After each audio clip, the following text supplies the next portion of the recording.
नमस्कार दोस्तों, books of wanted में आपका स्वागत है। आज की इस नई पेशकश में मैं आपके लिए एक भूतिया ट्रेन की सच्ची कहानी लाया हूँ, जो कि मेरे दोस्त अर्नब जी के साथ घटित हुई है।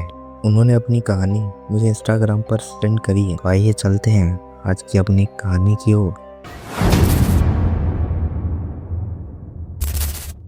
हेलो दोस्तों, मेरा नाम आरव है और मैं बिहार के एक शहर रांची में रहता हूँ। मैं कोई खास अमीर परिवार से तो नहीं था, इसलिए 12वीं खत्म होते ही मैं काम की तलाश में लग गया। मैंने अपने शहर रांची में काम ढूंढने की बहुत कोशिश की, पर मुझे कोई काम नहीं मिला। ऐसे ही कई दिन बीत जाते हैं। एक दिन सुबह तभी घर के लोग उठते हैं। माँ चाय बनाने के लिए गई थी और पिताजी मेरे आगे अखबार पढ़ रहे थे। तभी मैंने अखबार में बड़ी सी हेडिंग देखी। उस पे लिखा था job vacant, post receptionist, gender male. मेरी आंखें चमक उठी। मैंने तुरंत उस इश्तिहार पे दिए हुए नंबर पे कॉल लगाया। कॉल लगाने के बाद मुझे ये जानकारी मिली कि नौकरी नाइट शिफ्ट में है और बंगाल के पूर्णिया जिले में है। उन्होंने बोला जॉब लेने से पहले आपको एक इंटरव्यू क्लियर करना होगा और इंटरव्यू का टाइम रहेगा रात के 9 बजे। मैं थोड़ा चौंक गया कि इंटरव्यू का टाइम बहुत ऑड लग रहा था। तब भी मैं अपनी आर्थिक स्थिति के चलते हाँ कर देता हूँ। उन्होंने बताया कि मुझे शनिवार रात 9 बजे पहुंच जाना है इंटरव्यू देने। मैंने हामी भर दी थी, पर मेरे पिताजी मुझे मना कर रहे थे। कह रहे थे बेटा, एक तो नाइट शिफ्ट है, ऊपर से तुम्हें इंटरव्यू देने रात 9 बजे वहां पहुंचना होगा और पूर्णिया जिला हमारे घर से करीब 22 से 23 घंटे की दूरी पर है। पिताजी के बार बार मना करने पर भी मेरे को जो है शनिवार को रात 9 बजे पहुंच जाना था, तो मुझे करीब शुक्रवार को दोपहर के वक्त निकल जाना था। मैंने ऐसा ही किया। मैं शुक्रवार को दोपहर के वक्त करीब 1 बजे एक स्पेशल ट्रेन से निकल जाता हूँ। उस स्पेशल ट्रेन का नाम मैंने पहले कभी नहीं सुना था। ट्रेन के ऊपर लिखा था कंचनजंगा एक्सप्रेस। मैं उस ट्रेन पर चढ़ जाता हूँ। शुरुआत में कोई दिक्कत नहीं होती, पूरा रास्ता ठीक था। शनिवार का दिन आ जाता है। पूरा शुक्रवार मेरा नॉर्मल बीत जाता है। पूरा दिन मेरा ट्रेन में ही चला गया था और अब रात के करीब 7:30 बज गए थे। पूर्णिया से करीब 2 स्टेशन पीछे थी ट्रेन और अब ट्रेन एक स्टेशन पर रुकी। उसका नाम था कटिहार। ट्रेन उधर बिल्कुल खाली हो गई। मेरे साथ बस 4 से 5 लोग ही बचे थे। मैं भी निश्चित था कि अब मेरा स्टेशन आने ही वाला है, तो मैं अपने मोबाइल फोन में गाने सुनने लगता हूँ और कुछ देर का अलार्म लगाकर आँख बंद कर बैठ जाता हूँ। कुछ देर बाद जब अलार्म बजता है तो मेरी आँख खुल जाती है। मैं क्या देखता हूँ, मुझे खुद अपनी आंखों पर यकीन नहीं होता। मैं ये देखता हूँ कि ट्रेन पूरी तरह से भरी हुई थी। इतनी ज्यादा भरी हुई थी कि लोगों के लिए सीट नहीं थी और वो खड़े खड़े यात्रा कर रहे थे। मैं थोड़ा हैरान हो जाता हूँ क्योंकि मैंने अलार्म जो लगाया था वो पूर्णिया से एक स्टेशन पहले का लगाया था, ताकि मैं ज्यादा नींद में ना जा पाऊँ। और जब मैं पिछले स्टेशन से निकला था तो अगला स्टेशन वही था जिसका मैंने अलार्म लगाया था। तो इतने सारे लोग चलती ट्रेन में कैसे चढ़ सकते थे, ये मैं सोच ही रहा था कि मैंने अपने मोबाइल में करंट लोकेशन जानने की कोशिश की और पाया कि ट्रेन उस स्टेशन से आगे निकल चुकी है जिस स्टेशन का मैंने अलार्म लगाया था। इसका मतलब ये था कि लोग तभी चढ़े होंगे जब वो स्टेशन आया था, और मेरे को इसलिए नहीं पता चला कि इतने सारे लोग ट्रेन में चढ़े हैं क्योंकि मैंने ईयरफोन अपने दोनों कानों में लगा रखा था। खैर, मैंने इस पे फिर ज्यादा गौर नहीं किया क्योंकि अगला स्टेशन मेरा ही था और मुझे उस स्टेशन पर उतरना था। ट्रेन अपनी फुल स्पीड में चल रही थी और मैं ट्रेन की लाइव लोकेशन चेक करता कि कितने छोटे मोटे स्टेशन बाकी हैं। मैं लाइव लोकेशन चेक कर ही रहा था कि ट्रेन में अचानक एक अजीब सी शांति छा गई। सभी लोग एकदम शांत हो गए, वो लोग किसी के मातम में आए हों ऐसा प्रतीत हो रहा था। तभी ट्रेन एक टनल के अंदर प्रवेश करती है। पूरे ट्रेन में अंधेरा छा जाता है। मैं अपने मोबाइल में देखता हूँ कि अब कौन सा स्टेशन क्रॉस होने वाला है, और मैं मोबाइल में क्या देखता हूँ कि बेगुन कुदर नाम का एक छोटा रेलवे स्टेशन क्रॉस होते हुए दिखाई दे रहा था। मैं उस पर ज्यादा ध्यान नहीं देता क्योंकि मेरे मन में तो बस इंटरव्यू में क्या होगा यही सब चल रहा था। ट्रेन को टनल में घुसे हुए करीब 5 मिनट हो गए थे। ट्रेन को इतने देर टनल में नहीं होना चाहिए क्योंकि कोई भी टनल ज़्यादा से ज़्यादा 30 से 60 सेकंड के अंदर ख़त्म हो जाती थी, और ऊपर से इस ट्रेन की स्पीड भी ज़्यादा थी, तो यह टनल को जल्दी ख़त्म होना था। पर ट्रेन को 5 मिनट से भी ज़्यादा हो चला था।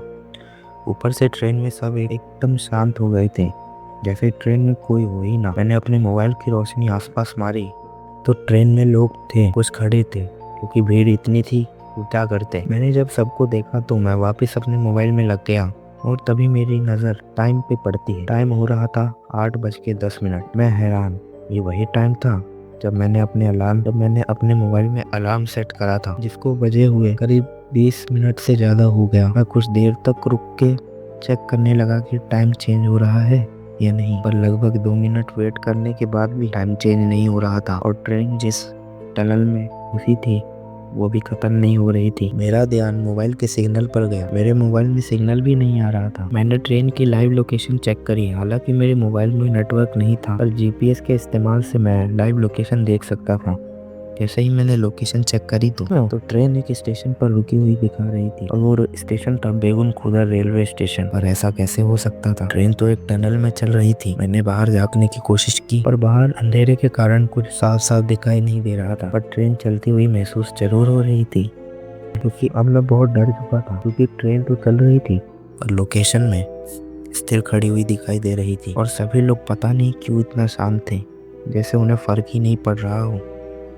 मैं डर से कांपने लगा। तभी कुछ ऐसा होता है जो मेरे को बहुत ज्यादा डरा देता है। ट्रेन चल ही रही थी और तभी वो टनल से बाहर निकल जाती है। बाहर निकलने के बाद ट्रेन में हल्की चांद की रोशनी आने लगती है और मैं ये देखता हूँ कि मेरे बोगी में जो भी खड़ा था उन सबकी खोपड़ी उनके हाथों में थी। सभी लोग अपनी खोपड़ी को ऐसे पकड़े थे जैसे उन्होंने कोई कीमती सामान पकड़ा हो, और जितने भी लोग थे सब खून से लथपथ थे। मैं काफ़ी डर चुका था। मैंने अपनी आंखें बंद कर ली और खुद से सिकुड़ गया। ट्रेन में एक अजीब सी बदबू आ रही थी। मैं अपने आप में ही सिकुड़ा हुआ रो रहा था।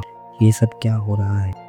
तभी ट्रेन में वो सभी लोग अजीब सी आवाज़ें निकालने लगे, जैसे वो बहुत तकलीफ में कराह रहे हों, और वो धीरे धीरे मेरे पास चल चल के आ रहे थे। थोड़ी देर आने के बाद वो लोग रुक गए और मैं बहुत डर चुका था। तभी मैं हिम्मत करके अपनी आंखें खोलता हूँ और देखता हूँ कि वो लोग रुक चुके थे।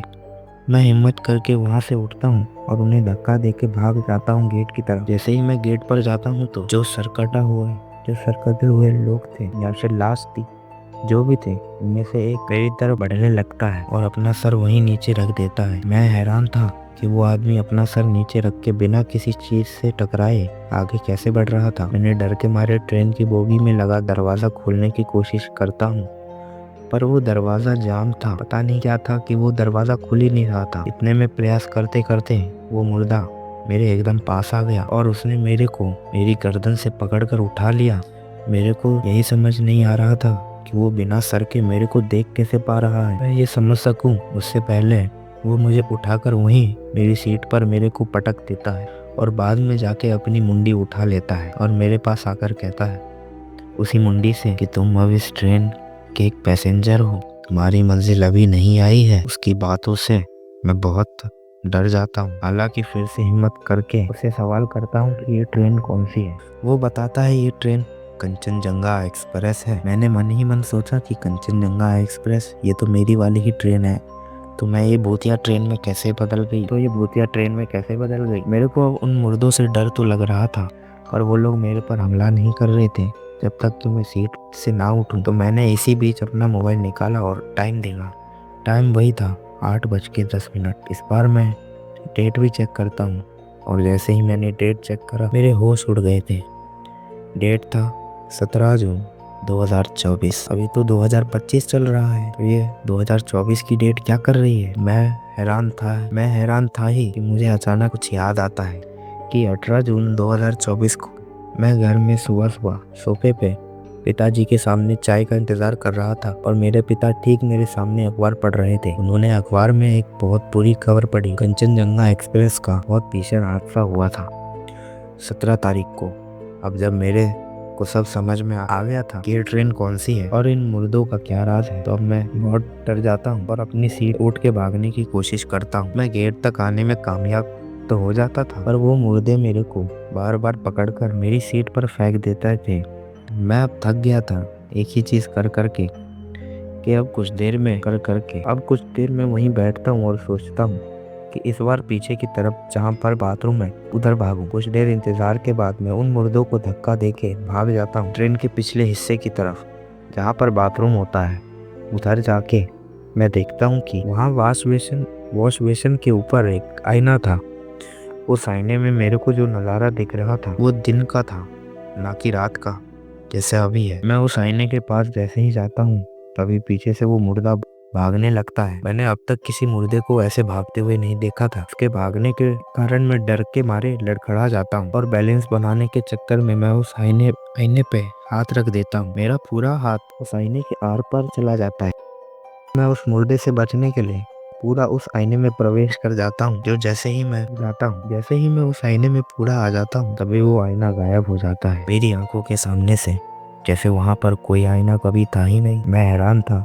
तभी एक आवाज आती है बाहर से, अरे कौन है भाई, इतनी देर से बाथरूम में, विदाउट टिकट है क्या, जल्दी निकल, बाथरूम जाना है मेरे को। ये आवाज सुन के पता नहीं क्यों पर मैं समझ जाता हूँ कि मैं उस ट्रेन से अभी आजाद हो चुका हूँ और मैं बहुत खुश था।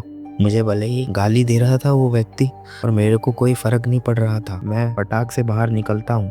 उसने मुझे 2-4 गालियां दी थी पर मैंने उसको गले लगा लिया। उसने कहा, अरे हाथ धोए थे तूने, मुझे गले लगा रहा है। मैंने कहा, हाँ भाई साहब मैंने धोए थे हाथ। फिर मैं वहां से निकलता हूँ। मैं खिड़कियों से देख रहा था कि बाहर दिन था और मैं फटाक से अपने मोबाइल में टाइम देखता हूँ तो पता चलता है कि टाइम अभी 6:22 हो रहे थे और दिन था शनिवार। इसका मतलब मैं अभी भी अपने स्टेशन पर नहीं पहुंचा था। मेरा स्टेशन अभी 3 स्टेशन बाद था। मैं फिर खुशी से अपनी सीट पर जाके बैठ जाता हूँ और इस बार कोई अलार्म नहीं लगाता। मैं जागने की कोशिश करता हूँ और बाहर के नज़ारे देखते हुए अपना सफर तय करता हूँ। अब टाइम हो चला था 7:30। ये वही टाइम था जब मैंने अलार्म लगाया था और उसके बाद मैं ईयरफोन्स लगा के गाने सुनते सुनते सो गया और मेरे साथ ये सब घटनाएं घटित हुई। इस बार मैं अपनी आंखें खोल के ट्रेन के बाहर ही देख रहा था और इस बार मेरे साथ ऐसा कुछ नहीं हुआ जैसे पहले हुआ था। अब कुछ देर बाद टाइम हुआ क्या था, 8:10 और ट्रेन एक स्टेशन पे आके रुकती है। स्टेशन का नाम था पूर्णिया रेलवे स्टेशन। मेरे को अब राहत की सांस आई क्योंकि अभी भी मन डर में था कि क्या मैं अपने स्टेशन पर पहुंच पाऊंगा। मेरे मन में तो ये भी हो रहा था कि अगले स्टेशन पर उतरकर वापस घर चला जाऊं, पर परिवार की आर्थिक स्थिति देखकर मैं आगे बढ़ जाता हूं। अब मैं अपने स्टेशन पर था, उधर चाय पानी करके मैं उस कंपनी में इंटरव्यू देने चला जाता हूं। और हैरानी की बात थी, इंटरव्यू देने ज़्यादा लोग नहीं आए थे। मेरे को मिला के सिर्फ 8 लोग ही थे। मैंने कुछ आदमियों से बात की और पता लगा कि वो सारे आसपास के शहरों में ही थे। उन्होंने कहा कि इंटरव्यू की टाइमिंग ऑड थी तो बाकी कोई आया ही नहीं, सिर्फ तुम्हारे अलावा। उनसे बात करते वक्त ये भी पता चला कि वो लोग पहले से जॉब कर रहे हैं और किसी अच्छी जॉब पाने के लिए वो लोग इधर इंटरव्यू देने आए थे। बातचीत के बाद अब मेरा नंबर था। मैं इंटरव्यू देता हूँ और उन्हें ये भी बताता हूँ कि मैं कितनी दूर से आया हूँ। मेरे बात करने और मेरे इस नौकरी को पाने की चाह देखकर वो खुश हो गए थे और मेरे को सिलेक्ट कर लेते हैं। तो उन्होंने मेरे को सिलेक्ट भी कर लिया। मेरी ज्वाइनिंग अगले वीक के मंडे से थी। पिताजी को बता के मैं वहीं एक रूम ले लेता हूँ और संडे को आराम करके अपनी जॉब स्टार्ट कर देता हूँ। आज भी मैं वहीं पर जॉब करता हूँ और डिस्टेंस से पढ़ाई भी जारी है, पर मेरे दिमाग में वो दिन अच्छे से बस चुका था। मैं हर रात यही सोचता हूँ कि उस दिन जो मेरे साथ हुआ क्या वो सच था या फिर कोई सपना।